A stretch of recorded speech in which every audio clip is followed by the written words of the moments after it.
Bapa di surga, kami ucap syukur dan terima kasih di mana sebagian kami boleh dikumpulkan di tempat ini melalui virtual dalam malam pelajaran kami ini. Biarlah Tuhan membimbing kami, memberikan pencerahan kepada kami apa yang kami pelajari malam hari ini. Biarlah boleh menjadi pegangan kami dalam melayani Tuhan. Tuhan berkati, beri hikmat kepada Pak Dipo yang sebentar akan membimbing kami. Apapun juga yang dia katakan, dia ucapkan, biar semua itu hikmat daripada-Mu saja. Roh Kudus memimpin dari awal, pertengahan hingga akhirnya. Terima kasih Bapak, di dalam nama Tuhan Yesus dan berdoa bersyukur. Amin. Amin. Kelas ini saya akan serahkan kepada Pak Dipo. Nah, selain Pak Dipo, mungkin yang lain bisa di-mute ya. Selain Pak Dipo, minta tolong kalau ada suara-suara dari luar nanti host mungkin bisa bantu mute peserta selain Pak Dipo. Saya serahkan kepada Pak Dipo. Ya. Terima kasih. Shalom semuanya. Terima kasih buat Pak Eki, Pak Eki Ang, dan terima kasih juga buat Pak Tim. Beliau guru saya. Saya dulu juga mantan alumni Berea. Saya dulu kalau lulus dapat PIN, saudara. Nggak tahu kalau sekarang dapat PIN nggak, Pak Tim? Masih dapat ya? Lebih dari PIN, Pak. Nah, Pak Tim ini yang sebagai pemicu saya untuk belajar teologi lebih dalam. Jadi ketika saya menjalankan profesi saya berterima kasih. Pak Tim ini berarti kayak pagernya itu. Jadi kalau mau aneh-aneh, kalau di profesi lawyer ini kan ya bisa-bisa saja ya. Hampir sebagian besar kita tahu bahwa profesi lawyer ini profesi yang paling dekat dengan neraka gitu loh. Jadi ya beliau ini salah satu guru saya yang mempengaruhi cara pikir saya tentang berteologi ya. Ya, terima kasih buat Pak Tim. Hari ini saya diminta oleh Pak Tim untuk berbagi. Lebih tepatnya saya bukan mengajar di sini karena saya bukan pengajar, tapi saya ini praktisi. Saya akan berusaha untuk membagikan pengalaman saya di bidang praktek hukum, khususnya di bidang litigasi, non-litigasi, di kepengacaraan ya. Kalau saya ini advokat, saudara. Advokat itu kalau dulu dikenal namanya pengacara. Kalau sekarang tidak ada pengacara, adanya advokat. Kalau pengacara dulu hanya boleh praktek di wilayah pengadilan tinggi di mana dia diangkat. Sedangkan advokat itu yang boleh beracara di seluruh Indonesia. Nah, sekarang semua jadi satu namanya advokat. Ya. Saya selain sebagai advokat juga sebagai legal auditor. Nah, biasanya kalau misalkan perusahaan mau jual beli perusahaan, saya yang bagian review. Kalau ada audit keuangan, di sini juga ada audit hukum. Kalau itu perusahaannya tidak ada masalah di bidang hukum atau tidak, itu nanti yang nilai saya. Ya, itu profesi saya. Sebentar lagi tadi saya diskusi sama Pak Eki Cang, saya mungkin bulan depan sudah keluar SK untuk kurator dan pengurus. Jadi kalau ngurusi PKPU dan kepailitan. Sekarang kan lagi musim banyak perusahaan yang dipilotkan. Ya, bulan depan ya mohon doanya juga biar lancar juga nanti SK-nya turun. Hari ini saya mau sharing terkait dengan perjanjian, khususnya terkait dengan pembuatan perjanjian dalam lingkup gereja, saudara. Nah, terkait dengan topik perjanjian itu sendiri, kalau di kuliah, di perkuliahan, itu makan kurang lebih ada 4 semester, saudara, bicara soal perjanjian itu sendiri.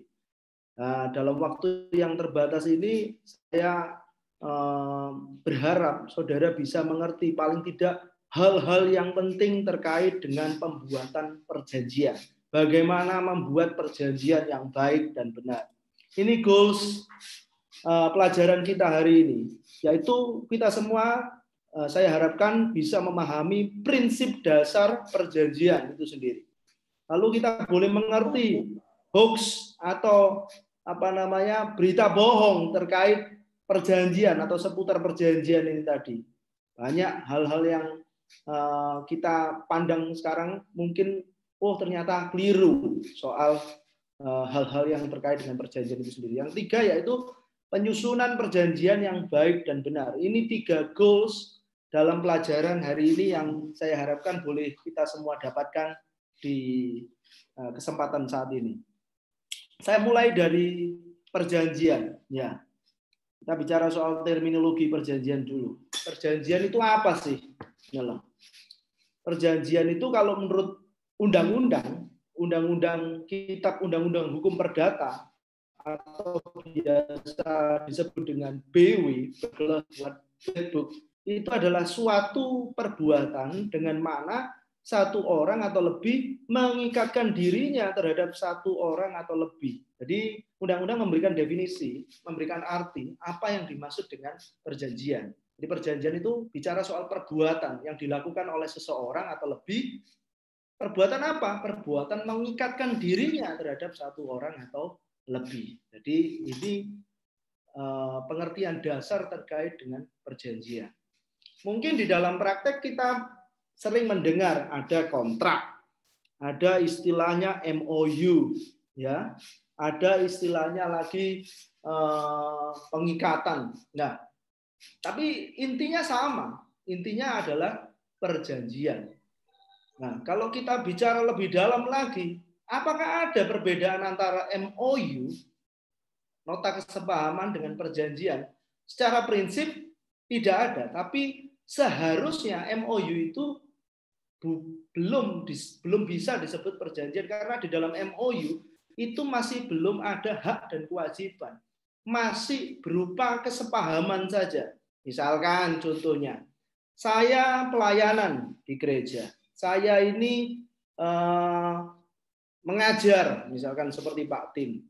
Lalu Bapak Ibu Saudara sekalian punya tempat, punya rumah, misalkan yang kosong atau ruko yang kosong. Saya dan Pak Tim sepaham. Pak Tim, kayaknya kita perlu nih bikin perjanjian. Saya punya tempat, Pak Tim kan punya kemampuan untuk mengajar. Saya mau ikut dalam pelayanan Pak Tim.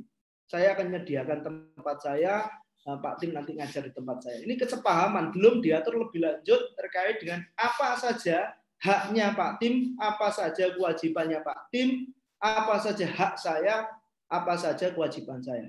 Jadi di dalam MOU itu hanya bertemunya kesepahaman, masing-masing pihak sepaham. Oh, perlu membuat kesepakatan lebih lanjut terkait dengan rencana tadi.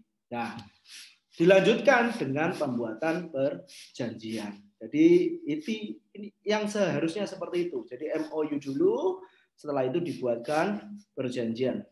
Intinya sama, yaitu perbuatan mengikatkan diri kepada satu orang atau lebih. Lalu kita tanya sekarang, kenapa kok harus dibuat perjanjian? Kenapa kok apa urgensinya harus membuat suatu perjanjian, khususnya dalam hal ini adalah perjanjian dalam bentuk tertulis. Nah, kita tahu bahwa undang-undang itu menentukan kekuatan berlakunya perjanjian. Kekuatan berlakunya perjanjian itu sama seperti undang-undang. Jadi kalau orang melanggar perjanjian itu disamakan dengan melanggar undang-undang.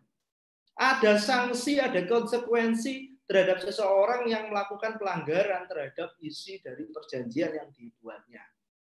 Di pasal 1338 menyebutkan semua perjanjian, baik dalam bentuk tertulis maupun dalam bentuk lisan, mau di bawah tangan, mau di hadapan notaris, yang dibuat secara sah berlaku sebagai undang-undang bagi mereka yang membuatnya. Jadi tidak hanya perjanjian yang dibuat secara tertulis yang sah, tidak. Perjanjian lisan pun juga tetap sah. Asal nanti kita belajar bahwa ada syarat-syaratnya untuk dapat dikatakan perjanjian itu sah. Jadi jangan salah mengerti bahwa perjanjian tidak ada kewajiban harus dibuat secara tertulis. Lisan pun tetap mengikat para pihak. Tidak harus dibuat di hadapan notaris. Di bawah tangan pun tetap juga mempunyai kekuatan mengikat layaknya undang-undang. Syaratnya harus terpenuhi. Harus dibuat secara sah. Apa itu dibuat secara sah? Nah ini saudara. Jadi untuk membuat atau untuk agar perjanjian yang dibuat oleh para pihak itu sah dan mempunyai kekuatan mengikat seperti undang-undang, syaratnya ada 4, saudara.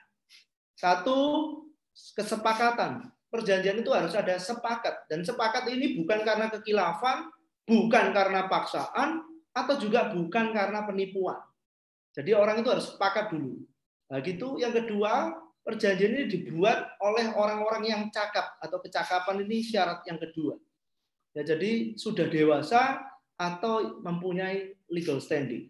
Ya, jadi kita bahas dulu terkait dengan kecakapan ini. Ini yang seringkali lepas dari perhatian kita. Contohnya, saya mengatakan bahwa saya mempunyai rumah di Riviera ini, misalkan. Pak Tim, ayo Pak Tim kerjasama sama saya. Pak Tim nanti yang menggembalakan tempatnya pakai tempat saya. Nah, saya ngomong sama Pak Tim bahwa Riviera ini adalah rumah saya. Ini adalah ruko saya. Ini adalah milik saya. Lalu Pak Tim buat perjanjian dengan saya. Ternyata di belakang hari diketahui bahwa ternyata saya bukan pemiliknya. Jadi artinya saya tidak mempunyai legal standing. Ya. Jadi untuk kalau misalkan dia pemilik harus ada bukti kepemilikannya, bukan hanya menguasai. Gitu loh. Orang yang menempati rumah itu belum tentu dia adalah pemiliknya. Untuk dikatakan pemilik harus ada disertai dengan bukti kepemilikan. Jadi ini yang seringkali lengah dari perhatian kita. Kita seneng nih, wah dapat tempat gratis untuk boleh pelayanan. Lalu kita lupa untuk bertanya atau paling tidak mengingatkan, Bu, Pak, mohon maaf, untuk pembuatan perjanjian ini kan tentunya saya harus menyebutkan identitas ibu atau bapak disertai dengan penjelasan bapak ini apa kaitannya dengan rumah atau bangunan yang bapak mau pinjamkan ke saya untuk saya tempati. Nah, ini seringkali lepas dari perhatian kita. Kita perlu tanya, oh ternyata ini rumahnya rumah warisan. Yang kalau warisan otomatis ya kalau ahli warisnya tunggal. Nah, kalau ahli warisnya banyak otomatis harus ada persetujuan dari ahli waris yang lain. Ini yang seringkali lepas dari perhatian kita. Pelayanan sudah terlanjur jalan, sudah terlanjur banyak nih jemaatnya atau terlanjur banyak muridnya, tiba-tiba harus kehilangan tempat, kita harus pergi gara-gara ada ahli waris yang mempersoalkan. Nah, ini yang seringkali lepas dari perhatian kita. Kita perlu tanya dulu, perlu tahu dulu legal standing dari siapa orang yang bertransaksi dengan kita. Sama seperti dalam dunia bisnis, contohnya kalau kita bertransaksi dengan PT misalkan, kita harus tahu bahwa PT itu yang boleh bertindak untuk dan atas nama PT itu adalah direksi atau direkturnya. Ya, direksi itu kalau direkturnya lebih dari satu berarti direksi, kalau direkturnya tunggal disebut direktur. Jadi tidak serta-merta kita bertransaksi dengan PT lalu dianggap memenuhi syarat kecakapan itu tadi. Jadi harus ada orang yang benar-benar mempunyai kapasitas mewakili badan hukum tersebut. Sedangkan usia dewasa kita tahu sama-sama bahwa ini yang seringkali salah mengerti bahwa usia dewasa dianggap kalau sudah ber-KTP itu sudah dewasa. Belum tentu, ya. Jadi orang-orang yang sudah mempunyai KTP belum tentu dia dianggap dewasa. Karena kalau setahu saya yang mempunyai KTP kan usianya 17 tahun. Padahal undang-undang itu menentukan bahwa usia dewasa adalah minimal 18 tahun atau yang sudah pernah menikah. Jadi kalau misalkan di bawah 18 dia sudah pernah menikah, dia dianggap dewasa menurut hukum. Artinya dia cakap melakukan perbuatan hukum, membuat perjanjian dalam hal ini. Jadi itu satu kesepakatan, yang kedua kecakapan. Jadi ada lagi yang ketiga yaitu suatu hal tertentu. Jadi perjanjian itu harus jelas objeknya. Nggak bisa objeknya ini nggak jelas atau halnya itu nggak jelas, nggak boleh. Harus sudah jelas halnya. Ya, misalkan untuk menyewakan rumah, untuk pelayanan, untuk perjanjian kerja itu harus jelas objeknya. Ya. Nah, yang keempat yaitu sebab yang diperbolehkan atau biasa dikenal sebab yang halal. Saya memakai istilah sebab yang diperbolehkan karena kalau bicara halal nanti multitafsir. Halal itu apakah kalau perjanjian jual beli babi dianggap halal apa enggak? Anda nanti multitafsir. Karena istilah halal ini kan identik dengan lawannya haram ya. Nah, nanti saya pakai istilah sebab yang diperbolehkan. Artinya yang tidak dilarang oleh undang-undang. Tidak dilarang oleh undang-undang, tidak bertentangan dengan kesusilaan, dan tidak bertentangan dengan ketertiban umum. Ini 3 parameter sebab yang diperbolehkan atau sebab yang tidak dilarang. Bukan hanya yang tidak dilarang undang-undang, tapi juga tidak bertentangan dengan kesusilaan, juga tidak bertentangan dengan ketertiban umum. Ya, ini 4 syarat yang harus dipenuhi agar perjanjian yang dibuat oleh para pihak itu dianggap sah. Kalau salah satu syarat ini tidak terpenuhi, maka konsekuensinya bisa dibatalkan, bisa batal demi hukum. Saya tidak akan menjelaskan apa itu dapat dibatalkan dan batal demi hukum karena itu nanti terlalu jauh, nanti sulit dimengerti. Paling tidak ada 4 syarat ini yang harus dipenuhi. Sepakat dulu, nggak boleh perjanjian itu dibuat tanpa adanya kesepakatan. Cakap dulu, harus dibuat oleh orang yang sudah dewasa atau yang punya legal standing. Suatu hal tertentu harus jelas objeknya, harus jelas apa yang diperjanjikan. Yang keempat, tidak bertentangan dengan peraturan perundang-undangan, tidak bertentangan dengan kesusilaan, tidak bertentangan dengan ketertiban umum. Sampai di sini terlalu cepat atau sudah cukup, Pak Tim? Cukup. Cukup ya? Nah, Ya, bisa mengikuti ya. Kalau misalkan terlalu cepat atau ada hal yang mau ditanyakan, langsung saja masuk, nggak ada masalah. Ya. Atau melalui Pak Tim ya, nggak ada problem. Ya. Jadi itu tadi. Jadi kita tadi sudah mengerti apa sih yang dimaksud dengan perjanjian. Perjanjian itu tadi adalah suatu perbuatan di mana orang mengikatkan dirinya kepada seorang yang lain. Ya. Untuk semua perjanjian itu mempunyai kekuatan hukum sama seperti undang-undang. Artinya kalau melanggar tentunya ada konsekuensi, ada sanksinya. Ya. Tapi tidak semua perjanjian mempunyai kekuatan undang-undang, perjanjian tersebut harus memenuhi syarat sahnya perjanjian, yaitu sepakat, cakap, suatu hal tertentu, sebab yang diperbolehkan. Berikutnya saudara, ada beberapa hal hoax terkait dengan perjanjian. Kita mungkin tahu bahwa, kita dengar, saya bikin perjanjian tapi nggak di atas materai, itu nggak sah kok, loh. Ngapain saya melaksanakan, saya nggak takut. Kadang-kadang orang ada berkata seperti itu, saudara. Jadi materai itu bukan merupakan syarat sahnya perjanjian. Ya, materai itu adalah bukti kalau kita sudah bayar bea atau bayar pajak ke negara. Karena menurut Undang-Undang Bea Materai ada akte-akte tertentu yang harus bermaterai, gitu. Tapi ada juga akte-akte yang tidak harus bermaterai. Contohnya ijazah. Ijazah itu saudara perhatikan kan nggak ada ijazahnya, nggak ada materainya. Ada nanti dibaca Undang-Undang Bea Materainya, ada yang baru tahun 2020 kemarin.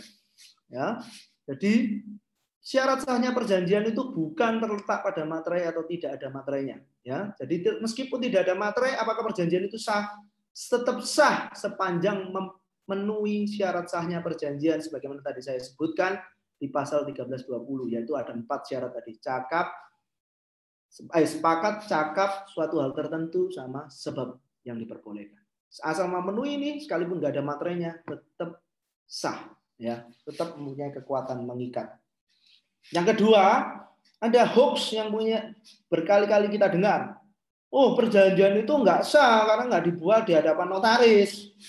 Saudara, jadi perjanjian tadi parameternya untuk dikatakan sah itu cuma 4 hal tadi. Ya, memang benar ada perjanjian-perjanjian tertentu yang harus dibuat di hadapan pejabat. Contoh akte hibah ini harus dibuat di hadapan pejabat. Ya. Dalam hal ini adalah notaris, ya toh. Itu harus dibuat di hadapan pejabat yang ditentukan oleh peraturan perundang-undangan. Ya, contoh jual beli dan lain sebagainya itu harus di hadapan PPAT atau notaris yang kita kenal biasanya. Kalau notaris pasti gandengannya pakai PPAT. Jadi untuk memudahkan kita ingat aja kalau jual beli terkait benda tetap atau benda tidak bergerak, contoh tanah dan bangunan, itu harus dibuat di hadapan pejabat pembuat akte tanah. Biasanya profesi ini erat kaitannya sama notaris. Biasanya notaris, garis miring, PPAT ini dua profesi yang berbeda yang dijalankan oleh seorang yang sama. Biasanya seperti itu. Ya. Yang ketiga, tidak ada saksi, lalu perjanjian ini dianggap tidak sah. Tidak. Sekalipun nggak ada saksi, yang saksinya cuma malaikat atau Tuhan, ya tetap perjanjian itu sah, mempunyai kekuatan mengikat sepanjang memenuhi syarat sahnya perjanjian yang tadi saya sebutkan, yaitu di pasal 1320 BW. Ada 4 syarat sahnya perjanjian. Jadi kalau saudara hari ini sudah dengar, jadi jangan khawatir, nggak ada perjanjian, nggak ada materainya gimana? Nggak apa-apa, lupa ngasih materai nanti dimateraikan di belakang hari. Yang kedua, kalau nggak dibuat di notaris gimana? Asal tidak perjanjian-perjanjian tertentu yang tadi saya sebutkan, misalkan jual beli, hibah, sepanjang di luar itu nggak ada masalah, gitu loh. Dibuat di bawah tangan pun nggak ada problem, ya. Yang ketiga, nggak ada saksinya gimana? Nggak ada masalah, nggak ada saksinya. Tapi akan lebih baik kalau ada saksinya. Terkait apa? Terkait dengan pembuktian. Jadi kita tahu bahwa perjanjian itu sah dan mengikat sepanjang 4 syarat tadi dipenuhi. Nggak harus tertulis, nggak harus di hadapan notaris, ya. Tapi lebih baik dibuat secara tertulis, ya. Jadi saran saya supaya, karena kita ini manusia seringkali lupa, ya. Kadang-kadang kita ini lupa akan kewajiban kita tapi nggak lupa sama hak kita, ya. Untuk menghindari lupa itu tadi akan lebih baik kita buat secara tertulis. Nah, kadang-kadang kita sungkan nih, udah dipinjemi kok kita ini mau buat secara tertulis. Ya kalau kita ini tujuannya baik, kita nggak perlu sungkan. Ini untuk menjelaskan ke depan supaya saya juga punya tanggung jawab, saya juga ingat apa kewajiban saya. Jadi nanti cara ngomongnya saja yang diubah, ya. Kita nggak buat perjanjian, nggak usah lah Pak Tim, sudah lanjut aja, pakai aja. Gini aja alasannya nanti, Pak mohon maaf Pak, saya ini sering kali akhir-akhir ini sering lupa, jadi saya takutnya kalau misalkan nggak tertulis itu saya lupa kewajiban saya apa. Ya untuk menghindari saya lupa, lebih baik dibuat secara tertulis, kan gitu aja. Diganti cara ngomongnya supaya nggak tersinggung. Tapi maknanya sama, harus dibuat secara tertulis supaya kita jelas pembuktiannya. Karena kalau nggak ada bukti, cuma omongan toh, ya omongan itu kan nggak kelihatan saudara, yang kelihatan kan cuma tulisan, gitu loh. Di persidangan itu saksi itu yang penting, cuma bukti surat itu juga yang diutamakan kalau di perkara perdata. Karena bukti surat ditaruh di nomor urutan pertama itu alasan, itu punya alasan bahwa bukti formil ini yang paling dipertimbangkan atau diperhitungkan, ya toh. Jadi misalkan contoh ini paling gampang, gereja Betani contohnya paling gampang, Minden itu. Kalau saya ngomong saksi itu paling penting, saya nanti menghadirkan Bu, tak kumpulkan satu pasar, tak ajak Betani, tak suruh duting Betani. Betani itu punyanya saya, ini warisan engkong saya.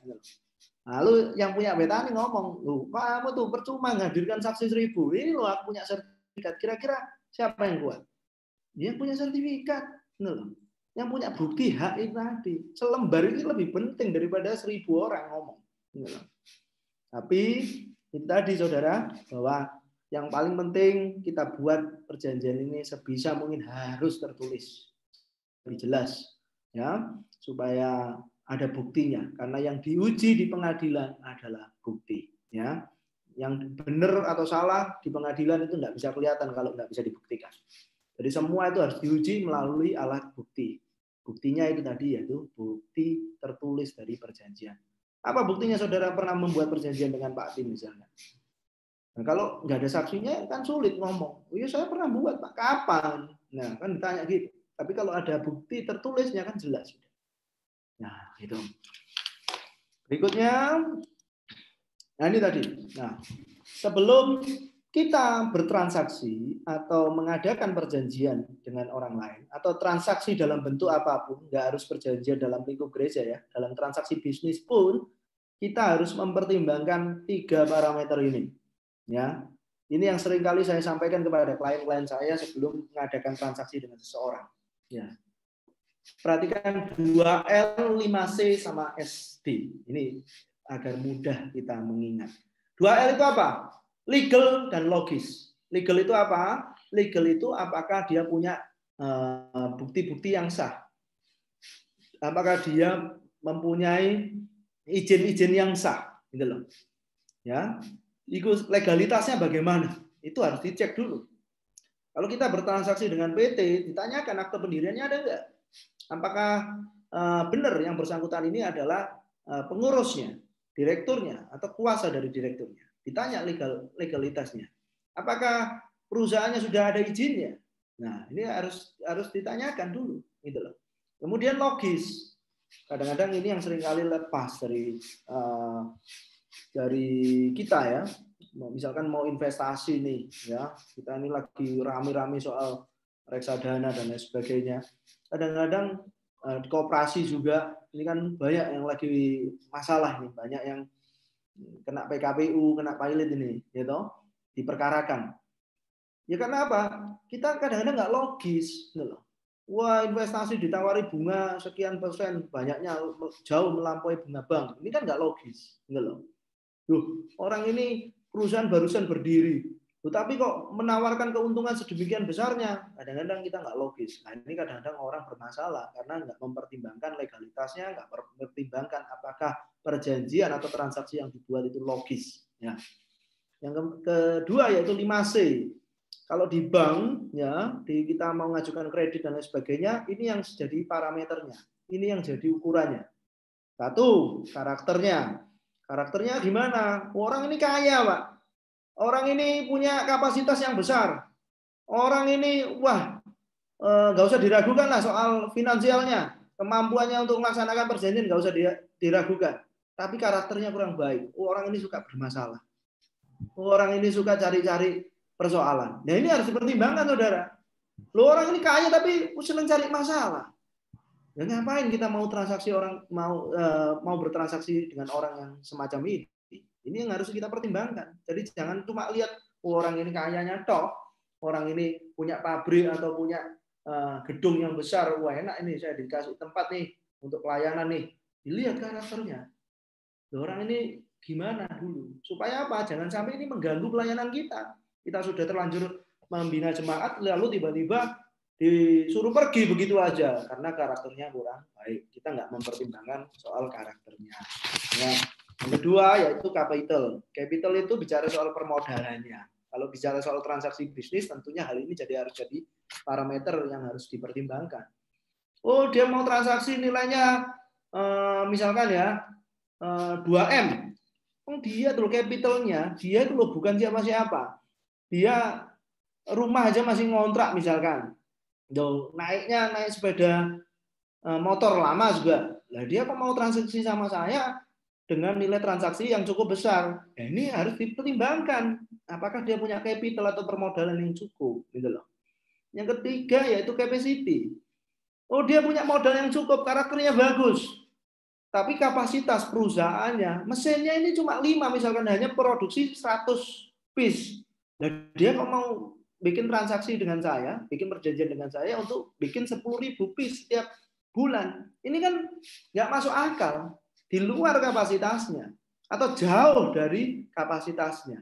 Ini yang harus diperhatikan, artinya kita harus hati-hati, nggak boleh segera melakukan transaksi dengan yang bersangkutan. Yang keempat, ini collateral atau jaminan.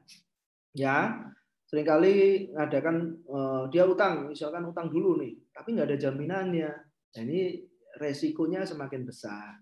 Ya, sudah karakternya buruk, capitalnya kurang, kapasitasnya kurang, nggak ada jaminannya. Ya sudah siap-siap aja nanti nggak dibayar atau nggak dipenuhi perjanjiannya. Nah, 4 hal tadi sudah bagus semua. Karakternya bagus, capitalnya bagus, kapasitasnya juga bagus, jaminannya juga bagus, tapi lihat kondisi. Nah, kondisinya sekarang misalkan contohnya pandemi. Nah, pandemi ini kan tentunya ada pembatasan-pembatasan untuk pengiriman, untuk terima bahan baku dan lain sebagainya. Yang ini harus diperhitungkan. Wah, apalagi nanti ada masalah ketenaga kerjaan dan lain sebagainya, demo di mana-mana, banjir misalkan. Ini yang harus juga diperhatikan. Sehingga apa? Sehingga perjanjian ini diharapkan tidak gagal atau tidak sampai dilanggar.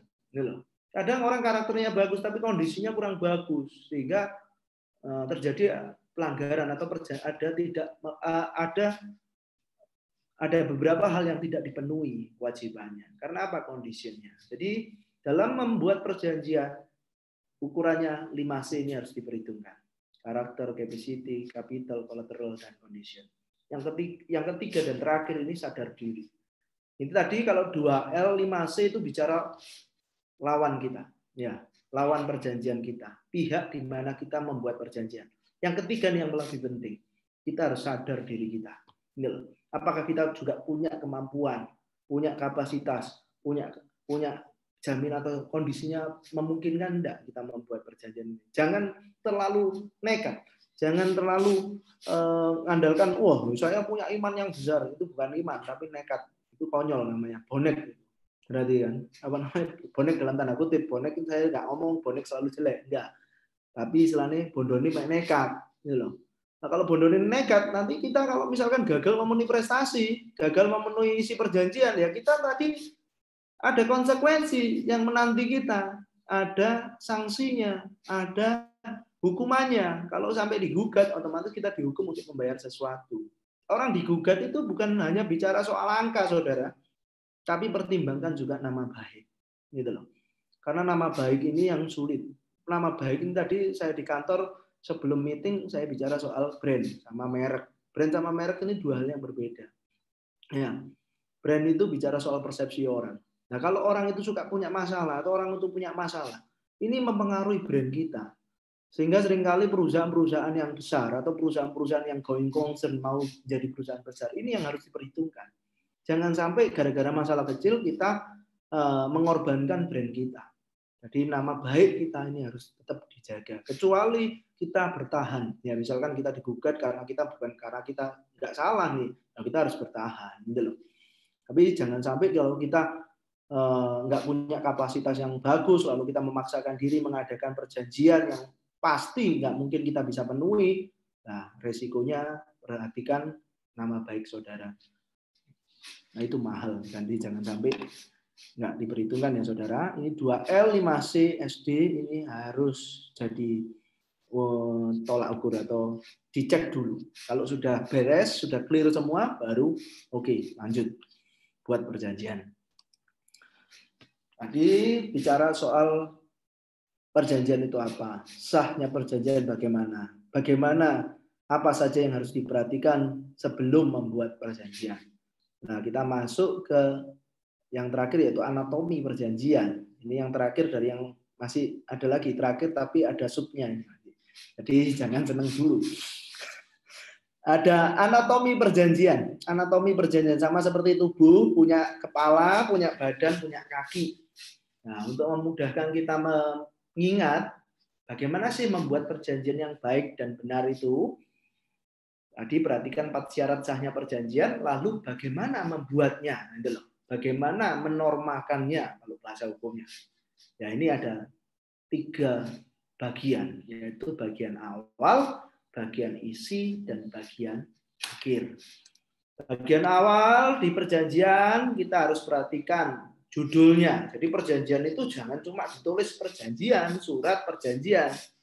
Tapi perjanjian ini harus diberikan judul supaya memudahkan kita memahami atau mengetahui, oh perjanjian ini tentang apa ya, gitu loh. Apalagi nanti kalau misalkan sampai bermasalah di pengadilan, dari judulnya saja ini sudah kelihatan jiwanya, gitu loh. Ya, jadi judul itu penting saudara. Sama seperti bikin kelas. Ya, kita hari ini belajar, pokoknya belajar apa aja, nggak dikasih judul, kita bingung gitu loh. Mau nyusun berikutnya juga bingung. Oleh karena itu, yang pertama harus dibuat adalah judulnya dulu, ditetapkan dulu. Ini judulnya apa? Perjanjian jual beli, perjanjian sewa menyewa, perjanjian kerjakah, atau perjanjian pemberian jasa. Ini harus jelas dulu. Yang kedua, di bagian awal ini yang harus diperhatikan terkait dengan tempat dan tanggal pembuatan. Kenapa? Tanggal pembuatan ini bicara soal efektif kapan mulai berlaku perjanjian ini. Kadang-kadang perjanjian ini mulai berlaku sejak tanggal dibuatnya, tanggal dibuatnya nggak ditulis. Nah ini kan bingung ini kapan mulainya, dan berakhir 1 tahun kemudian, nah bingung nggak ada ukurannya. Oleh karena itu tanggal ini jangan sampai kelewatan. Tempat di mana dibuat, tanggal pembuatannya. Kalau tempat ini tidak ada masalah ya, mungkin kita masih perjanjian antar sesama warga negara. Kalau ini perjanjian ini dibuat tidak jelas tempatnya, maka tidak jelas pula hukum yang mengatur. Gitu loh, nanti kalau misalkan bicara soal perjanjian antara orang asing sama WNI misalkan dibuat di Singapura, nah ini tunduk pada hukum yang mana? Tapi ini bukan isu penting kalau untuk lingkup gereja ya Mas Ian. Jadi tanggal perjanjian aja yang perlu diperhatikan. Yang ketiga yaitu identitas para pihak. Tadi saya sebutkan bahwa tidak cukup menyebutkan nama, alamat, pekerjaan, tapi jelaskan juga kedudukannya masing-masing. Ya.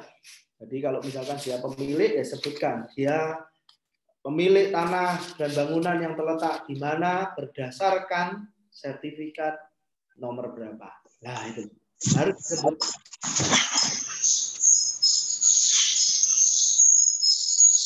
Ini masuk. Ya. Oke. Nah, jadi yang berikutnya yaitu isi perjanjian. Ya.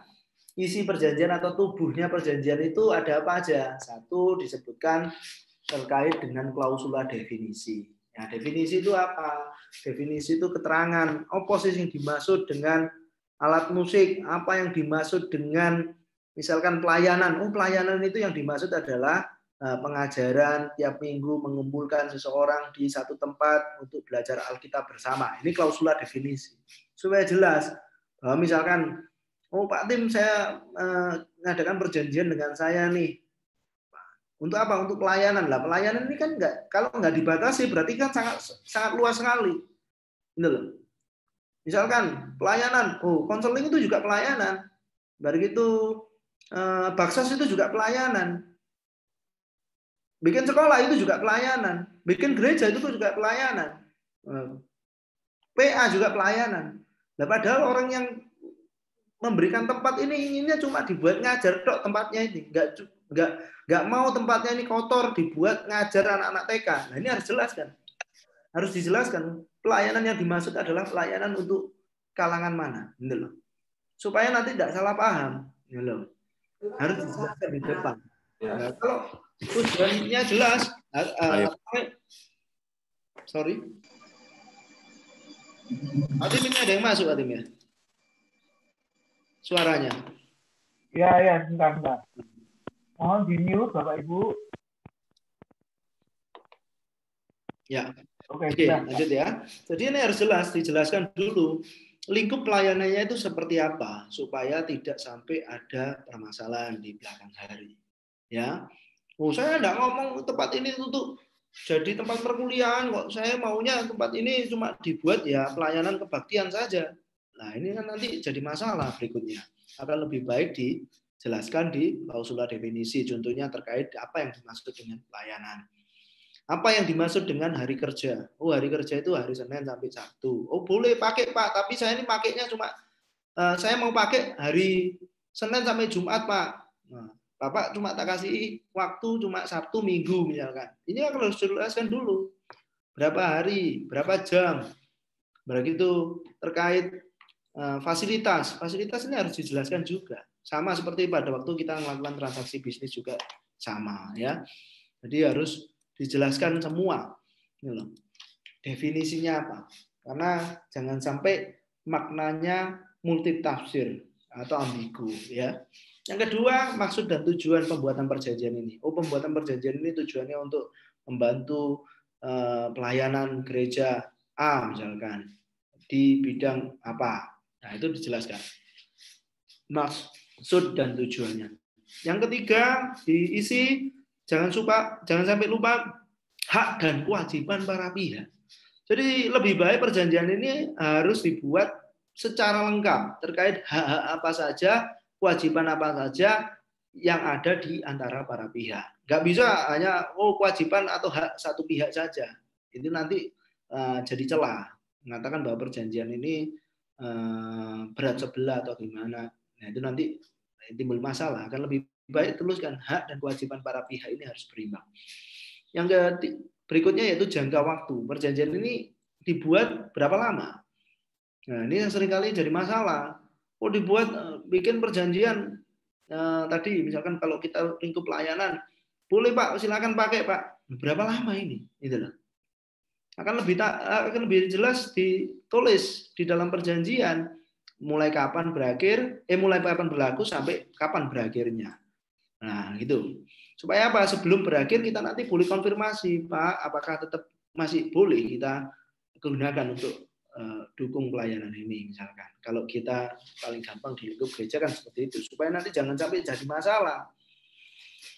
Yang berikutnya yaitu harga dan cara pembayaran kalau kita bicara soal transaksi bisnis ya. Tapi saya lewati saja. Nah, tapi ini penting juga kalau misalkan saudara ada bikin transaksi, ini yang harus diperhatikan cara pembayarannya. Pembayarannya harus sekaligus, dicicil atau bagaimana?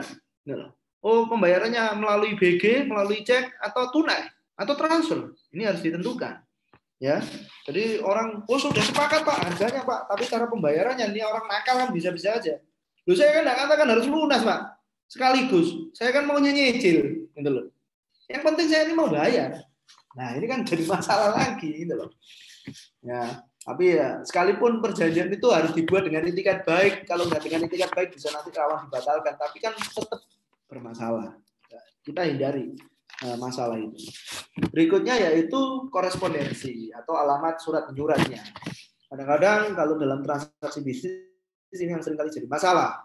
Oh, kantornya tutup, nggak ngomong-ngomong nih. Loh, saya sudah ngasih tahu ke Bapak bahwa jangan dikirim dulu. Saya kirim nih lalu email ke email Bapak. Bapak nggak perhatikan, tak? Loh, saya kan nggak katakan, ngapain kamu nggak telepon saya? Kan bisa telepon saya, kok email? Padahal biasanya di email ya dibaca. Tapi kadang-kadang orang itu kan ada orang yang nakal. Loh, kamu nggak telepon saya, salahmu sendiri. Makanya di dalam perjanjian harus disebutkan dengan jelas. Bagaimana sih korespondensi antara para pihak yang dianggap sah? Apakah melalui email, apakah melalui telepon, atau melalui surat? Saya sarankan kalau itu transaksi bisnis harus disebutkan bahwa kalau melalui email harus ada konfirmasi balasan baru dianggap sah. Jadi ya cukup cuma email toh, tapi harus ada balasan. Kalau dianggap balasan berarti sudah dianggap diterima. Sama seperti WA, kadang-kadang orang WA orang setting nih, banyak kan nggak disetting, nggak tahu apakah dibaca nggak, gitu loh. Ini kan jadi problem juga. Saya katakan saya nggak baca WA-mu, gitu loh. Nah ini jadi masalah. Oleh karena itu korespondensi ini harus ditentukan dengan jelas dan tegas. Supaya apa? Supaya tahu bahwa siapa yang tidak memenuhi isi perjanjian. Nah, supaya jangan sampai memakai alasan saya tidak tahu ada pemberitahuan. Nah, jangan sampai seperti itu. Lalu berikutnya yaitu penyelesaian sengketa atau forumnya untuk menyelesaikan sengketa. Apakah ini diselesaikan secara arbitrase, artinya penyelesaian alternatif di luar pengadilan, melalui mediasi atau melalui penyelesaian-penyelesaian yang lain. Nah, ini harus ditentukan. Kalau penyelesaian biasanya itu disebutkan bahwa andai kata para pihak terjadi persoalan terkait dengan perbedaan penafsiran atau pelaksanaan perjanjian ini, maka akan diselesaikan secara musyawarah kekeluargaan terlebih dahulu. Nah, berikutnya baru tentukan bahwa apabila musyawarah secara kekeluargaan tersebut tidak tercapai, para pihak sepakat memilih domisili hukum yang tetap di kepaniteraan pengadilan negeri mana. Tujuannya untuk apa? Karena kita perlu tahu bahwa andai kata kita ada pihak yang melakukan kesalahan atau melakukan pelanggaran isi perjanjian, kan kita ngajukan gugatan nih. Nah, gugatan ini tidak semua pengadilan itu punya kewenangan untuk mengadili. Nah, kalau menurut HIR atau hukum acara perdata itu ditentukan pengadilan mana yang punya kewenangan mengadili atau mempunyai kompetensi relatifnya itu siapa yang punya. Misalkan saya mengadakan perjanjian dengan Pak Tim, saya di Surabaya, Pak Tim di Sidoarjo. Pak Tim melanggar nih perjanjian saya dengan saya. Saya tidak bisa gugat di Pengadilan Negeri Surabaya kalau menurut HIR. Saya harus gugat di tempat pengadilan negeri di mana Pak Tim berdiam atau bertempat tinggal. Inilah. Jadi yang saya ngajukan gugatannya di mana? Saya ngajukan gugatannya di Pengadilan Negeri Sidoarjo. Kalau di dalam perjanjian tidak disepakati forum penyelesaian sengketa diadili di mana. Tapi kalau sudah ditentukan pemilihan domisili hukumnya sudah ditentukan, seperti tadi saya sebutkan bahwa para pihak bahwa andai kata penyelesaian secara musyawarah secara kekeluargaan tidak dapat terwujud, maka para pihak memilih domisili hukum yang tetap di Kepaniteraan Pengadilan Negeri Jombang misalkan. Jadi Pak Tim saya misalkan Pak Tim tadi rumahnya di Sidoarjo melanggar perjanjian, saya nggak bisa ngajukan gugatan di Sidoarjo karena di dalam perjanjian saya sudah sepakat bahwa kita memilih domisili hukum tetap di Pengadilan Negeri Jombang. Jadi yang punya kewenangan untuk mengadili perkara ini adalah Pengadilan Negeri Jombang. Nah, itu tujuannya untuk memudahkan kita supaya kita nggak cari-cari siapa orangnya di mana nih. Kadang-kadang orang kita bikin perjanjian, kita kadang-kadang nggak tahu orang itu punya tempat tinggal di mana atau tempat kediamannya di mana, kadang-kadang kita nggak paham. Gitu loh. Oleh karena itu, guna menghindari kesulitan tersebut, kita langsung pilih saja di dalam perjanjian, kita sepakati forum pengadilan mana yang mempunyai kewenangan untuk mengadili perkara kita. Yang berikutnya yaitu lain-lain. Misalkan contohnya adendum. Adendum itu tambahan, saudara. Ya. Atau kalau ada perubahan, beda antara tambahan sama perubahan. Tapi seringkali di-blend jadi satu sama orang pada umumnya mengatakan kalau perubahan juga adendum. Tidak ada masalah. Itu. Intinya kan sama. Adendum itu penambahan. Jadi misalkan, ternyata perjanjian yang kita buat ini kelupaan satu hal, kita buat lagi, ada disepakati lagi, kita buatkan tertulis lagi sebagai tambahan perjanjian yang lama. Ini namanya masuk ke dalam bagian pasal lain-lain tadi, pemilik adendum. Ya. Jadi selain adendum, apalagi misalkan contohnya soal kapan perjanjian ini boleh diperpanjang misalkan. Boleh diperpanjang, diberikan kewenangan atau hak prioritas untuk memperpanjang. Itu boleh dimasukkan di dalam klausul atau di pasal lain-lain. Ya. Nanti paling tidak ini semua yang harus termuat di dalam perjanjian.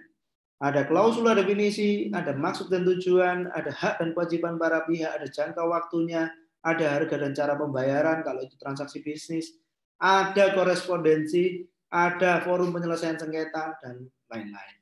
Ini di bagian isi perjanjian. Jadi jangan sampai perjanjian itu bikin perjanjian malah nggak jelas, repot. Lebih baik nggak usah dibuat tertulis. Kalau sudah tertulis itu harus semakin detail, semakin bagus. Di bagian akhir, saudara, ini kalimat penutupnya biasanya apa? Perjanjian ini dibuat dalam 2 rangkap masing-masing bermaterai cukup dan mempunyai kekuatan hukum yang sama. Artinya dibuat 2 rangkap, dijelaskan bahwa perjanjian ini, kamu kok punya, saya kok punya. Ya ini dibuat di dalam 2 rangkap.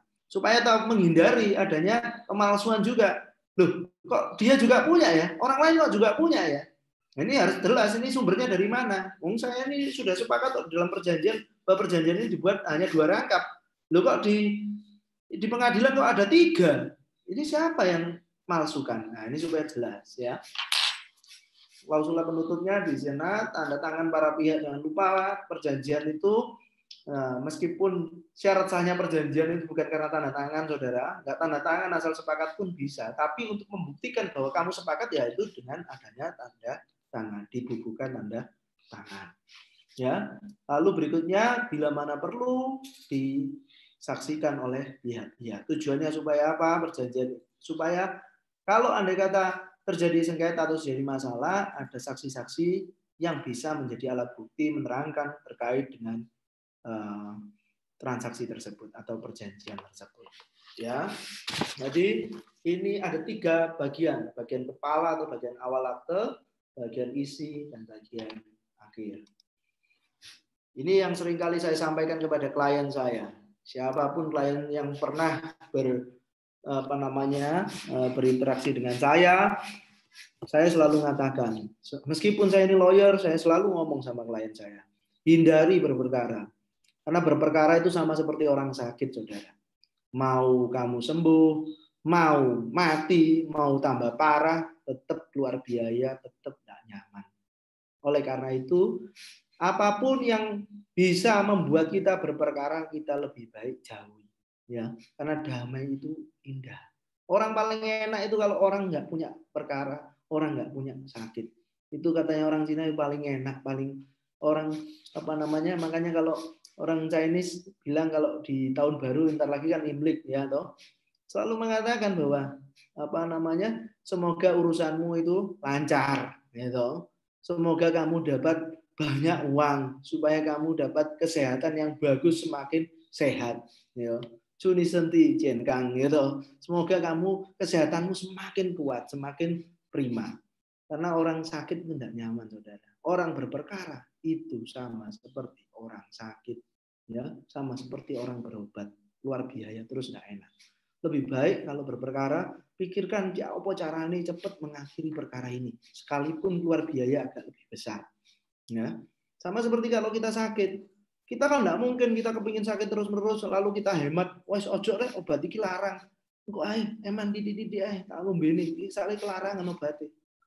Kan kita enggak seperti itu. Lah iso tak diombe sekaligus nang cepetan mari. Gitu loh. Nang cepetan waras sih. Ya loh. Kalau saya ngomong Jawa kan lebih lancar. Jadi ya itu paling enggak apa namanya? Itu yang harus kita pegang dalam hidup kita. Ojo sampai kita senang berperkara. Kecuali kita mempertahankan sesuatu ya. Kita diserang, kita kan tidak bisa menghalangi orang itu menyerang kita, kan tidak bisa.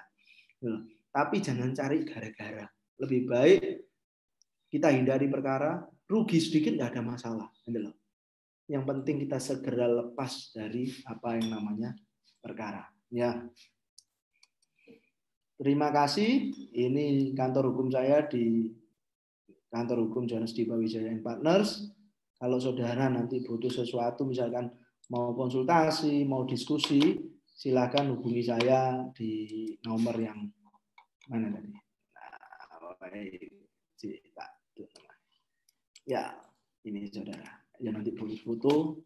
Ya, saya harapkan saudara nanti ya enggak ketemu saya punya masalah. Tapi yang punya masalah jangan ragu-ragu untuk diskusi dengan saya dan teman-teman. Barangkali nanti kita bisa bantu cari solusi yang paling baik buat persoalan yang saudara alami. Ya, demikian Pak Tim yang dapat saya sampaikan. Mungkin lanjut ke acara diskusi. Terima kasih. Terima kasih buat pemaparannya Pak Johannes Dipa. Kita sudah mendengar bagaimana membuat perjanjian.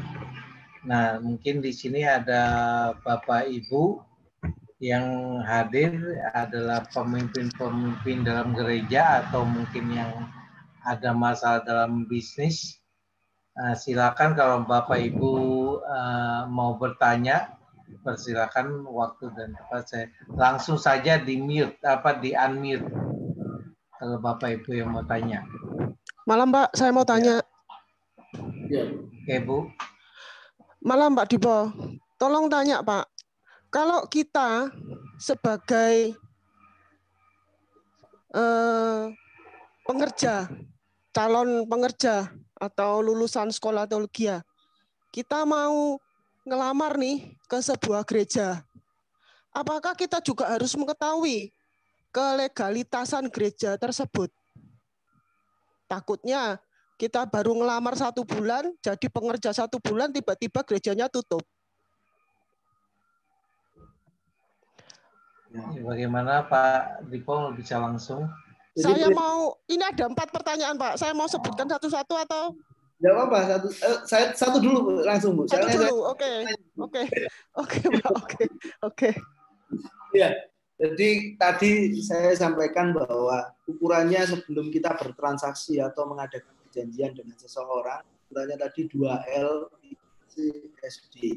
2L kalau legalitasnya diragukan, berarti kita sudah harus siap bahwa perjanjian ini bisa suatu saat default atau gagal dilaksanakan. Jadi itu tadi, Jadi bukan berarti lalu kita, kalau gitu saya nggak mau bikin perjanjian. Hidup ini ada resiko. Apakah kita sudah sanggup untuk terima resiko itu? Kalau enggak, saran saya harus di tracking dulu. Nah, kalau ini gereja baru nih, bener nggak dia sudah punya perizinan? Ya coba ditanyakan, Pak, gereja ini sudah ada izinnya belum? Gitu loh. Ya sambil minum kopi atau sambil makan siang supaya nggak tersinggung. Gitu loh.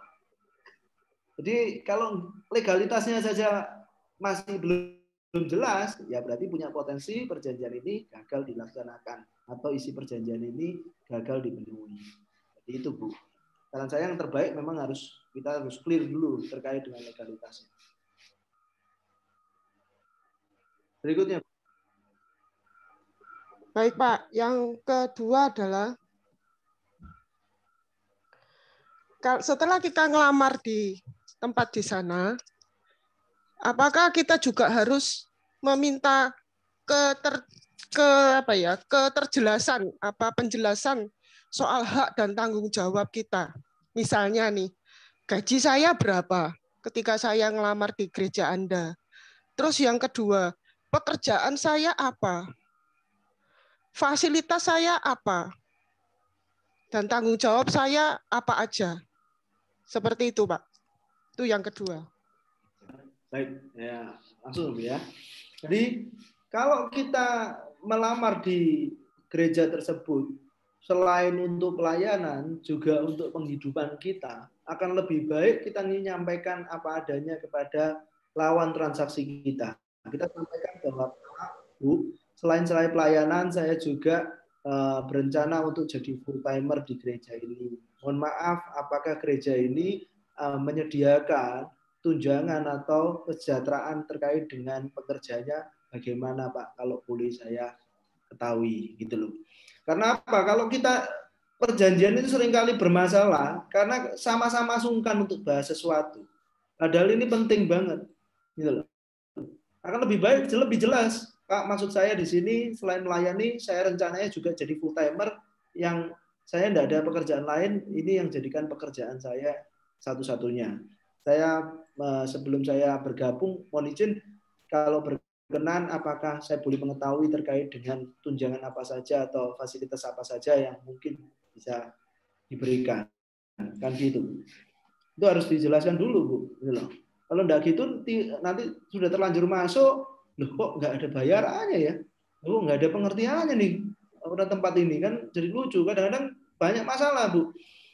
Banyak beberapa teman pelayanan saya juga mengalami hal yang sama. Loh, saya ini sudah melayani di sini loh. Saya kan sudah full time di sini. Ini kok nggak ada ngertinya. Bahkan ada yang kalau nggak salah itu di Manado. Dikasih cuma buat transport aja nggak cukup sudah. Nggak sampai 1 juta. Padahal dia full time. Ini loh. Nah ini kenapa? Karena nggak jelas di depan. Akan lebih baik lebih jelas dulu supaya kita jangan sampai kita sudah jebol lalu kita waduh ternyata kayak gini, akhirnya kita yang kecewa sendiri. Jelaskan juga posisi kita bahwa kita ada tanggungan sekian, saya berkeluarga, apakah saya boleh bekerja di tempat ini sebagai full timer? Kalau saya boleh bekerja di tempat ini, kira-kira apa saja yang bisa saya dapatkan sebagai istilahnya untuk kehidupan saya. Dan itu harus ditanyakan dengan jelas, Bu. Saya pikir kalau itu gereja yang manajemennya bagus, enggak ada masalah. Jadi itu, Bu. Mungkin ada diskusi dari teman-teman yang lain ya. Ini ada beberapa teman juga, Pak Satria, Pak Beril ini. Ini Pak Satria ini juga pelayanan, Bu, di gereja GBI, tapi bukan gereja Bethel Indonesia, tapi gereja Baptis Indonesia. Oh, Baptis, ya. Pak Satria ini. Ini pendeta juga, Bu. Ya Pak, terima kasih. Terus yang berikutnya Pak, apakah di dalam pelayanan, di dalam saya melamar menjadi pelayan di satu gereja, apakah saya juga perlu bertanya, saya ini kerja di sini ada masanya enggak? Maksudnya masa kontraknya enggak? Kalau di perusahaan kan ada magang, kontrak, karyawan tetap. Apakah itu juga perlu saya tanyakan di sana, Pak? Akan lebih baik sebelum kita membuat perjanjian kita kolek semua bahannya dulu, datanya dulu selengkap mungkin gitu. Tapi ya memang kadang-kadang kita nggak bisa terlalu vulgar ya. Kita mengatakan apa? Biasanya gini. Ini yang mungkin di tempatnya Pak Satria juga pernah dengar ya, di sinodenya Pak Satria ini ada masalah ini terkait sama ketenaga kerjaan gitu loh. Karena orang pelayanan sangat dianggap seakan-akan ya pelayanan ya saya gitu, nggak tunduk pada hukum tenaga kerjaan, padahal keliru. Padahal sekalipun kita ini kerja di gereja, harusnya undang-undang tenaga kerjaan tetap berlaku, saudara. Jadi ingat-ingat ya, kalau misalkan ada mengerjakan full timer, ya full timer itu artinya kan pekerja di gereja. Dia bukan cuma melayani pelayanan dalam arti spiritual aja, tapi dia kehidupannya juga bergantung pada gereja itu. Harus diperhatikan terkait dengan ketentuan undang-undang yang berlaku terkait dengan ketenaga kerjaan. Karena statusnya full timer, dia sama seperti pekerja, artinya hak-hak dia sebagai pekerja harus diperhatikan. Hak-hak minimalnya harus diperhatikan. Contoh UMK, upah minimumnya. Ini harus diperhatikan. Jangan sampai dia sudah jadi full timer, lalu honorarium atau gajinya dia di bawah UMK.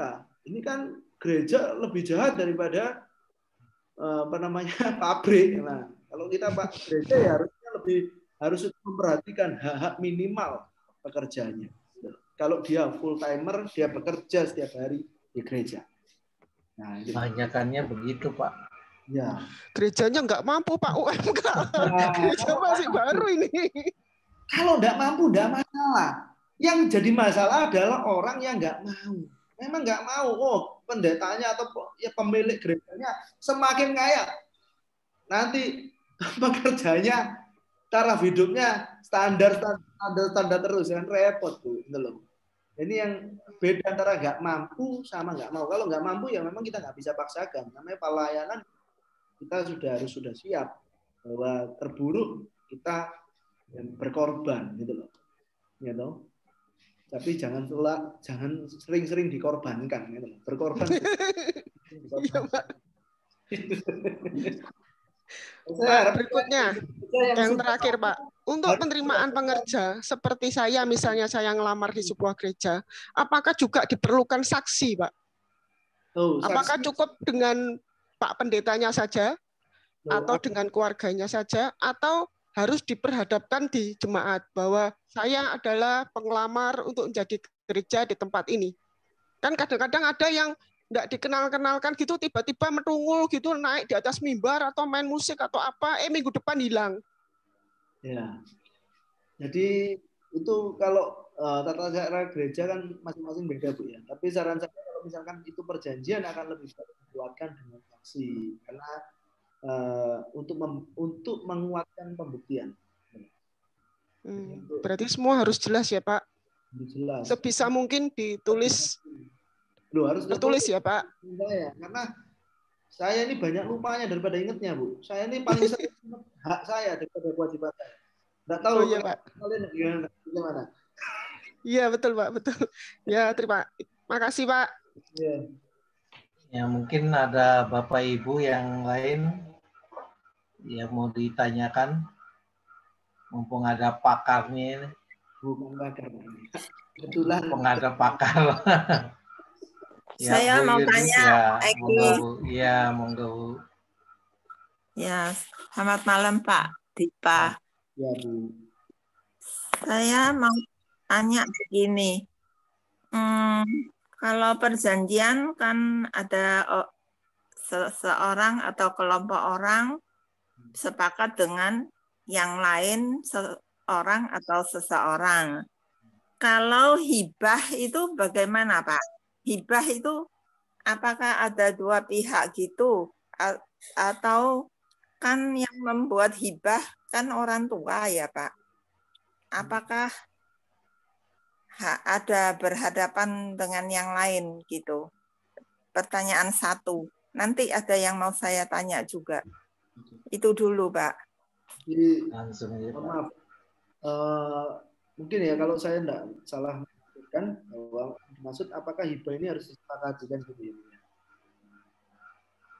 Apakah hibah ini harus disepakati antara pemberi hibah sama penerima hibah itu maksudnya? Apa kita memberi hibah Nah, itu kan satu pihak ya, maksudnya bukan perjanjian. perjanjian itu boleh dibuat kehendak sepihak boleh. Belum saya menghibahkan barang saya, yaitu mengikatkan diri kepada orang lain dong, Bu. Ya. Perbuatan di mana seseorang atau lebih mengikatkan diri kepada orang atau lebih. Jadi ini perjanjian sepihak, tidak ada masalah. Saya janji kepada ibu untuk memberikan sesuatu, artinya ini saya mengikatkan diri kepada ibu untuk memberikan sesuatu, di situ sudah ada perjanjian. Kalau ternyata saya gagal atau saya tidak jadi, ya berarti saya melanggar perjanjian. Kan gitu, Bu. Jadi yang akan dihibahkan sama-sama tahu gitu ya, Pak? Hibah itu harus tahu, Bu, memang, Bu. Kalau hibah kan penerima hibahnya nggak tahu gimana cara dia nerimanya. Kalau warisan-warisan itu bagaimana, Pak? Kalau waris ini yang seringkali tercampur pengertiannya. Waris itu beda dengan hibah. Memang ada namanya hibah waris, ya. Tapi hibah sama waris prinsipnya berbeda. Kalau hibah dilakukan oleh orang yang hidup, Bu. Sedangkan waris itu timbul setelah adanya kematian seseorang. Waris itu timbul karena undang-undang, ya. Jadi undang-undang sudah mengatur terkait siapa yang memperoleh hak mewaris, ya. Termasuk bagian minimal mereka atau legitimate porsi dari masing-masing ahli waris. Jadi beda. Hibah ini saya hidup sama Pak Tim, misalkan ini kan sama-sama hidup saya nih. Saya memberikan barang saya pada saat saya hidup, ini namanya hibah. Nah, sedangkan waris, saya ini enggak ada ngomong apapun, tiba-tiba saya mati nih. Saya punya harta. Ini saya enggak perlu kesepakatan saya sudah mati kok. Otomatis jatuh ke ahli waris saya nanti harta. Kan itu. Caranya mau jatuh ke ahli warisnya bagaimana itu caranya, Pak? Caranya harus dibuktikan dulu antara pewaris sama ahli waris mempunyai hubungan hukum, ya. Nah, itu yang urus siapa? Kan sudah nggak ada yang tua. Yang tua maksudnya? Sudah nggak ada. Jadi yang urus itu siapa? Misalkan ya, Bapak A punya anak X, Y, Z, ya. Bapak A ini meninggal, ya, tidak punya istri, istrinya sudah meninggal terlebih dahulu. Ini Bapak A ini tadi meninggal. Siapa yang ngurus? Ya X, Y, Z ini yang ngurus. Ngurus apa? Ngurus akte keterangan hak waris sama surat keterangan waris, gitu, Bu. Jadi anak-anaknya yang hidup, si ahli waris yang hidup ini yang harus ngurus. Ngurus apa? Ngurus surat keterangan waris. Supaya apa? Supaya dapat dianggap sebagai ahli waris. Supaya terbukti kalau dia adalah ahli waris, sehingga dia mempunyai hak atas warisan tersebut. Kan gitu. Oh, jadi setelah Bapak A nggak ada, baru anak XYZ itu yang urus. Ngurus, ya. Ngurus kalau membuktikan apa? Saya ini adalah ahli waris dari Bapak A. Kan gitu. Apa yang dibuat? Akte pernyataan hak mewaris dan surat keterangan waris. Ya. Nah. Kalau yang hibah tadi bagaimana, Pak? Jadi misalnya Bapak A rencana menghibahkan kepada X, Y, Z itu, misalnya begitu ya, Pak? Ya kalau dia menghibahkan, Bu, menghibahkan ya pada waktu dia masih hidup dong. Ya, makanya. Jadi waktu dia masih hidup, wasiat itu beda. Ibu, mungkin yang Ibu maksud wasiat ya, Bu, ya? Oh, nanti setelah saya mati, saya ingin harta saya jadi milik A, milik B, milik C, gitu tak, Bu, maksudnya? Ya, memang ada dua bagian kan ini, ada hibah sama ada yang waris kan sekarang, ya. Yang dibicarakan ya keduanya, Pak. Jadi tadi kalau yang waris kan setelah Bapak A meninggal, nanti yang anak X, Y, Z yang mengurus surat akte keterangan waris. Ya, Pak. Ya. Nah, itu sudah. Lalu sekarang tanya lanjut mengenai yang hibah. Yang hibah itu berarti Bapak A kan masih ada, masih hidup. Ya. Bapak A menghibahkan, dia rencana menghibahkan pada anaknya. Nah, berarti itu urusnya surat apa itu, Pak? Kalau Bapak A masih hidup dan rencananya hibah itu saya mau hibahkan selama saya masih hidup, ini namanya kita bikin namanya akte hibah. Tapi kalau saya berencana, kalau saya nanti mati, saya mau ngasihkan rumah saya atau harta saya kepada si A misalkan, si X misalkan, si Y misalkan, itu namanya wasiat. Wasiat yang pertama tadi kan? Lain, Bu. Lain. Oh, lain lagi ya. Jadi ada tiga macam. Wasiat, ada tiga macam. Ya, yang hibah ini hanya bisa dilakukan oleh orang yang masih hidup. Ya. Memberikan barang pada waktu dia masih hidup, itu namanya hibah. Ya.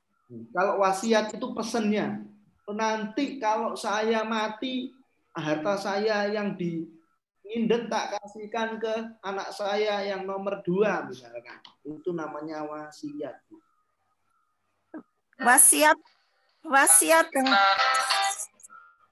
Wasiat dengan surat keterangan waris tadi beda ya? Beda, Bu. Wasiat itu maksud dan kehendak si pewaris selama hidup yang ditulis atau yang diucapkan yang berlaku baru ketika dia meninggal dunia. Oh, itu wasiat. Wasiat, ya. Oh, kalau orang meninggal tiba-tiba nggak pernah bikin wasiat, nggak pernah bikin pesan apapun, tiba-tiba dia meninggal, itu namanya waris. Ya. Oh iya, itu menurut tadi undang-undangnya menunjukkan bahwa itu surat ahli waris ya. Ya. Jadi ada 3 macam ya Pak? Ada 3 macam. Ada wasiat, ada waris, hibah. 3 macam. Ya. Jadi kalau yang wasiat itu sudah masih hidup, tapi Bapak A ini sudah atur akan berikan kepada si anak-anaknya gitu ya? Ya, betul. Atau ke orang lain boleh. Atau ke orang, ya. Jadi waktu hidup dia sudah atur mau berikan pada siapa gitu ya? Itu namanya wasiat. Nah, itu membuat surat-surat itu kecuali yang sudah bapaknya enggak ada ya, yang membuat surat hibah dengan wasiat itu berhadapan, maksudnya dengan anak-anaknya. Wasiat tidak boleh diketahui oleh penerima wasiat. Oh, tidak perlu ya? Tidak boleh diketahui. Oh, iya. Ya, yang itu sudah. Saya mau tanya lagi yang lain. Kalau rumah, bagian dari rumah mau dipakai, mau dikontrak, bisa untuk keluarga kecil, itu nama disewakan dengan dikontrakkan itu pengertiannya lain ya Pak? Saya jawab ya. Ini yang seringkali beda ya. Seringkali orang banyak keliru ya. Dikontrakkan itu, kontrak itu adalah perjanjian tertulis, Bu. Ya. Tertulis. Perjanjian tertulis. Jadi jangan sampai salah ngomong. Dikontrakkan itu artinya ya disewakan gitu. Harusnya dikontrakkan itu diperjanjikan secara tertulis. Ini yang seringkali keliru. Tapi kita sekarang harus pahami bahwa yang dimaksud kontrakkan itu akan lebih baik tulis disewakan aja. Sama aja, Bu. Sama ya? Jadi sama artinya? Sama, dikontrakkan sama disewakan. Dipinjamkan beda ya. Sewa Oh. pasti ada uang sewa, kalau dipinjamkan bisa cuma-cuma. Jadi dikontrakkan dengan disewakan itu sama? Ya, sama, Bu. Atau maksudnya sewa itu setiap bulannya, atau kalau kontrak itu sudah tertentu sekali masa, bukan Ya, gitu? sama, Bu. Sama aja, Bu. Orang mengatakan sewa sama kontrak itu maknanya sama, menyewakan. Intinya kita punya rumah misalkan, saya nyewakan ke Pak Tim bayar tiap bulan atau tiap tahun atau tiap minggu, tiap hari, itu sama sewa. Tapi kalau Pak Tim tidak bayar, misalkan Pak Tim tak pinjamkan cuma-cuma, misalkan Pak Tim tidak usah bayar nih, itu namanya pinjam. Peminjam. Oh, jadi sewa pun sudah ditentukan berapa lama dia mau sewa? Iya, Pak. Tergantung kesepakatan para pihak. Sewa itu mau setahun sekali boleh, setiap bulan boleh, 3 tahun sekali boleh. Tidak ada batasannya. Undang-undang tidak menentukan kalau sewa itu harus minimal berapa lama. Tidak ada. Ya. Tapi kalau kontrak kan ada ya, ada masanya ya. Tidak ada, Bu. Sewa sama kontrak itu sama, sewa namanya. Kontrak pun bisa, per bulan gitu bisa. Bisa. Iya, Pak. Bisa, Bu. Bisa. Oh, iya. Ya, itu dulu, Pak. Banyak terima kasih.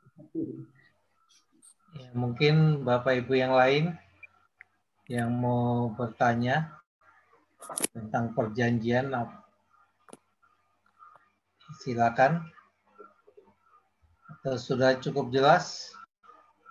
Pagi, selamat malam Pak Syarif.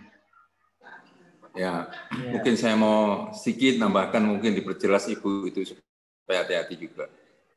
Jadi sebaiknya kontrak ataupun sewa semua diperjanjikan dengan jelas, ada batas waktunya.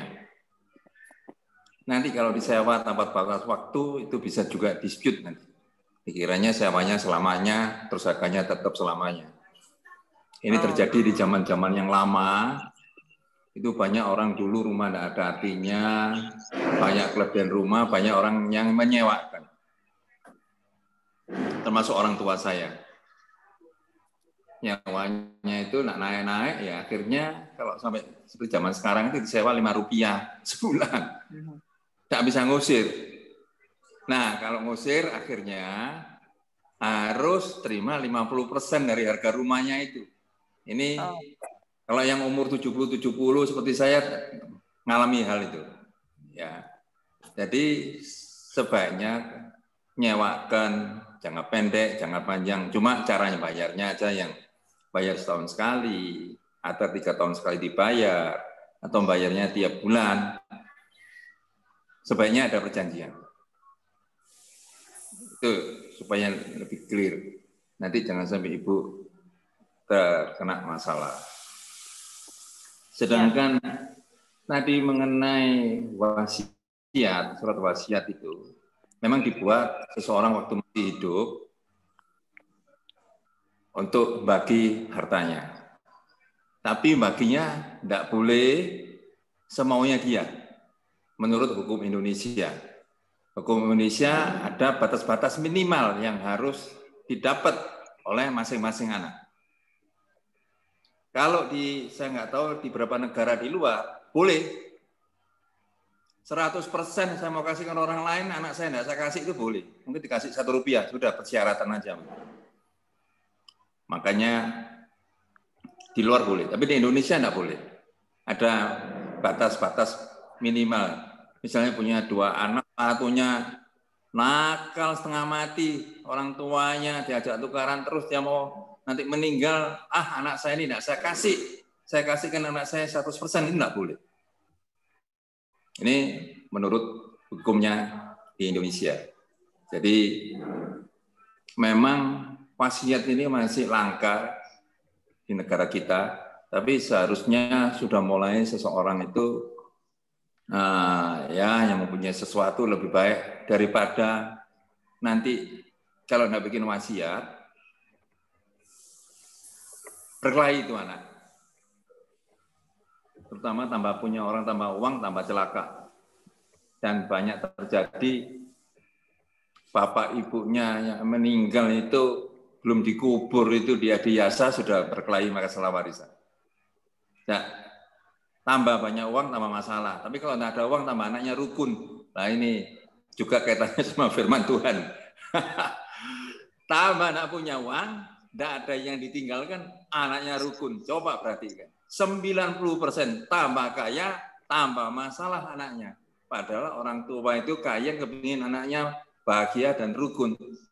Tapi itu faktanya 80-90% berkelahi. Itu nanti itu PR-nya Pak Ding, ada khotbah tersendiri itu sama ayat. Oke, itu aja sedikit tambahan dari saya. Terima kasih Pak. Pak Sarif sekalian, kalau yang akte hibah itu kan masih hidup, tapi ya, nah ini akte hibah saya jelaskan lagi. Akte hibah itu akte hibah waktu masih hidup. Ya. Memang tidak ada kewajiban kita menghibahkan anak-anak lain. Tapi saya punya pengalaman sudah. Mungkin notaris itu juga banyak pengalaman. Terutama kalau kita menghibahkan orang lain. Kalau kita menghibahkan tanah kita terhadap orang lain, biasanya supaya itu berjalan dengan baik, tidak ada gugatan semuanya, sebaiknya anak-anak itu mengetahui. Biasanya notaris itu minta. Saya pernah menghibahkan sesuatu, diminta notaris, kok sudah tidak usah lah, ini tanah-tanah saya sendiri kok. Udahlah. Tapi notarisnya bilang, Pak, banyak kasus. Nanti setelah Bapak tidak ada itu, namanya itu ada aja yang nuntut. Meskipun ya mungkin kalah, tapi kan ribet. Ya, jadi seyogyanya lebih baik kalau bisa anak-anak Bapak mengetahui dan menyetujui. Memang harta ini merupakan gangguan bagi kita semua. Nanti kalau anaknya yang ditinggal itu pada makmur, ya tidak menuntut. Tapi kalau nanti anak-anak ditinggal itu susah, terus ingat-ingat bapaknya dulu pernah ngasih siapa aja. Itu bisa kejadian. Tapi banyak notaris akan minta itu, Mas ya. Minta kalau bisa anak-anaknya ikut. Kalau hibah di gereja ya Pak ya. Memang sebaiknya diketahui. Meskipun ke anak kita yang satu, aku mau ngasih ini nih, kamu setuju semua ya. Mudah-mudahan anaknya semua baik, ya sudah Pak, kasihkan itu enggak apa-apa, lebih bagus. Aman. Kan sedih ya kalau sudah lihat kita enggak ada, terus ngelihat berkelahi. Ini yang kejadian terjadi di dalam realita hidupnya. Terima kasih. Ada yang lagi? Mungkin kembali ke Pak Yohanes. Terima kasih Pak Sarif. Terima kasih. Terima kasih sudah dibantu Pak. Benar apa yang disampaikan Bapak tadi, bahwa memang ada bagian minimal yang ditentukan oleh undang-undang atau hukum kita terhadap ahli waris. Nggak boleh kurang dari itu. Namanya legitimasi porsi. Setiap notaris mestinya harus paham, Bu. Jadi nanti sekalipun wasiat itu dibuat nih, kan nggak ada yang tahu isi wasiatnya. Saya berikan 100% harta saya, itu menurut hukum kita nggak bisa dilaksanakan. Yang bisa harus dikurangi dengan legitimasi porsi atau bagian minimal yang diterima ahli waris. Itu yang pertama. Yang kedua terkait dengan hibah tadi, memang benar yang disampaikan Pak Syarif tadi. Ya, saya ini juga pernah membatalkan akte hibah mewakili ahli waris, ya. Karena itu yang seringkali resikonya. Hibah itu padahal harta kita sendiri, tapi hukum kita ngatur, jurisprudensi ada beberapa putusan pengadilan mengatakan bahwa hibah tidak boleh merugikan kepentingan ahli waris. Jadi akan lebih baik kalau mau menghibahkan sesuatu harus diketahui atau paling tidak disetujui oleh ahli waris kita. Jadi untuk menghindari resiko. Karena itu memang benar, beberapa sudah pernah ada yang dibatalkan. Oh, kalau itu baru tahu saya, itu Pak. Wah, ini itu diperhatikan itu. Ya. Saya baru tahu itu. Bisa dibatalkan, Pak. Itu benar, Pak. Notarisnya senior berarti itu, Pak. Oh. Notarisnya pinter itu, Pak. Biasanya notaris kadang-kadang, wah ini punya yang bapak ngapain kok harus minta persetujuan. Enggak, tetap harus jangan sampai beresiko. Mesti lebih hati-hati lagi. Ini Ya. masukan yang bagus ini. Ya. Hati-hati. Ini hati-hati yang buat gereja dapat hibah, sering dapat hibah mesti minta ini supaya tidak diminta lagi. Terima kasih Pak. Ya, terima kasih Pak. Jadi harta ini ya saudara. Kadang-kadang guyonannya harta ini ujian. Ngomong sama Tuhan, Tuhan ujilah aku sebanyak mungkin hartanya. Ya mungkin Bapak Ibu yang lain yang mau ditanyakan. Malam Pak, saya mau tanya yang terakhir. Oke. Ini ada kejadian, satu keluarga kaya raya mempunyai satu rumah yang cukup banyak di Surabaya. Dia mengizinkan salah satu rumahnya untuk dipakai sebagai gereja. Setelah gereja itu berjalan, lama-lama pemiliknya ini didepak, keluar dari gereja itu. Dan yang menguasai akhirnya adalah semua pengurus dan diakonianya yang ada di situ. Sampai yang punya rumah juga keluar dari rumah itu juga. Nah, sekarang masalahnya sebagai anaknya, kalau mau gugat itu apa bisa, Pak? Padahal surat tanah atau surat rumah itu masih dipegang oleh orang tuanya dan masih atas nama orang tuanya. Kalau dipegang sama orang tuanya, pemiliknya adalah orang tuanya, orang tua yang punya hak untuk menggugat. Anak belum punya hak menggugat. Oh, harus orang tuanya berarti ya? Ya. Kecuali orang tuanya memberikan kuasa kepada anaknya untuk mengajukan gugatan, ya boleh. Ya Pak, terima kasih. Mungkin yang lain, Pak Beni tadi. Oke, Pak Beni mau tanya. Ya, Pak Eki. Oke. Berkaitan apa tadi warisan, Pak Eki. Pak, salam Pak Dipo. Halo, Pak. Ya, menindaklanjuti tadi ada pernyataan bahwa untuk membuat surat wasiat itu tidak boleh tahu ahli warisnya, begitu ya, Pak ya. Nah, ini ada kasus yang saya alami, Pak. Jadi mertua saya ada rumah yang dari awal memang saya pribadi satu keluarga istri saya itu tidak mau untuk tidak ambil bagian dari rumah itu, begitu. Nah, rumah itu akan dibagikan untuk kakak sama adiknya, begitu Pak. Nah, kemarin sedikit ada masalah, surat rumah itu tiba-tiba dipegang oleh adik saya, adik istri saya, dan mertua saya disuruh tanda tangan, begitu. Nah, akhirnya saya ribut sama dia, itunya minta dikembalikan dan segala macam. Nah, saya mau buat surat perjanjian. Sorry Pak, nggak dengar Pak. Saya mau buat kayak surat perjanjian, Pak, untuk menerangkan bahwa saya itu nggak akan ambil itu, begitu. Nanti rumah ini akan dibagi ke kakak sama adik istri saya, begitu, Pak. Bisa nggak seperti itu, Pak? Yang punya hak itu kan adalah mertuanya Bapak, Pak. Ya, yang punya rumah kan mertua, gitu. Nah, cuma sebelum mertua saya mau meninggal, mertua saya masih ada itu mau diganti nama sama nama-nama anaknya, begitu loh, Pak. Oh, berarti kan menghibahkan ke anak-anaknya, kan gitu, Pak? Tidak, jadi anak mertua saya tidak menghibahkan, tapi anak-anaknya yang mau mengganti, begitu. Makanya saya agak sedikit emosi, begitu. Ya.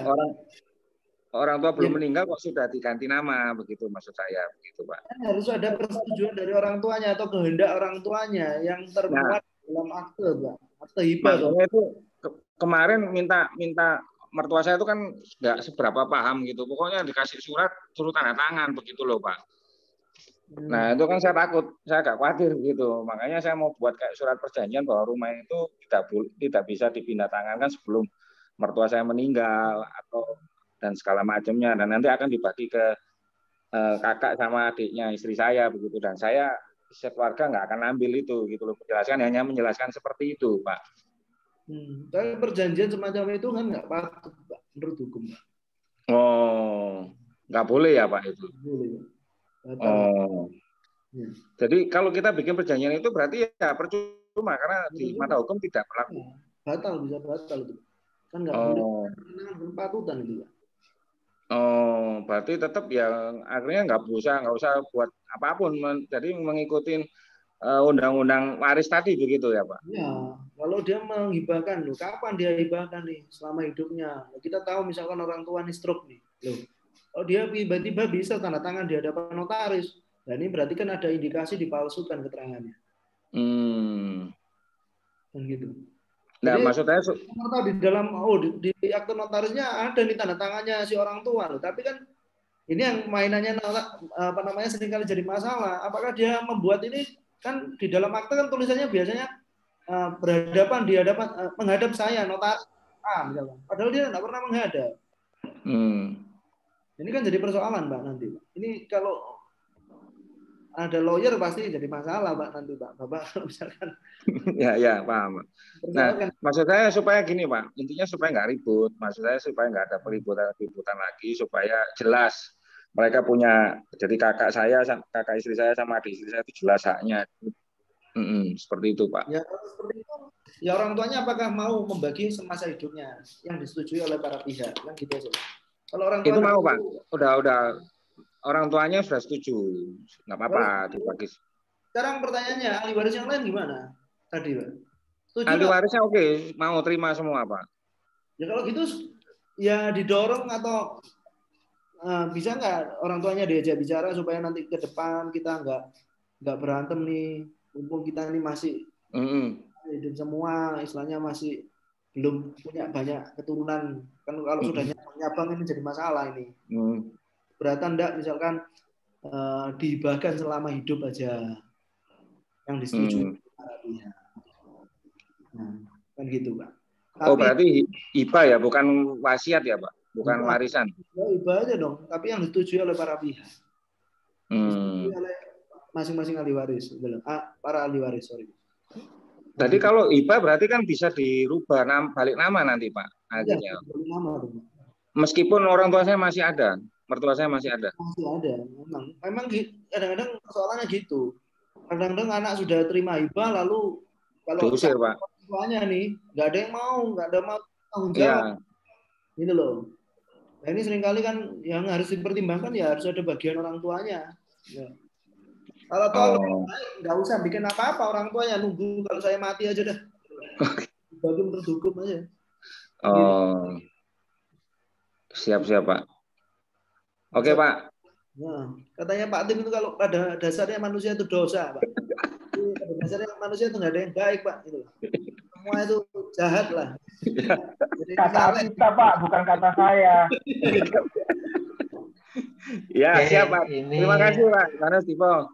Ini berhubung waktu ya, sudah 8:30 lewat 1 menit, 8:30 lewat 3 menit. Jadi kita selesaikan jam 8:30.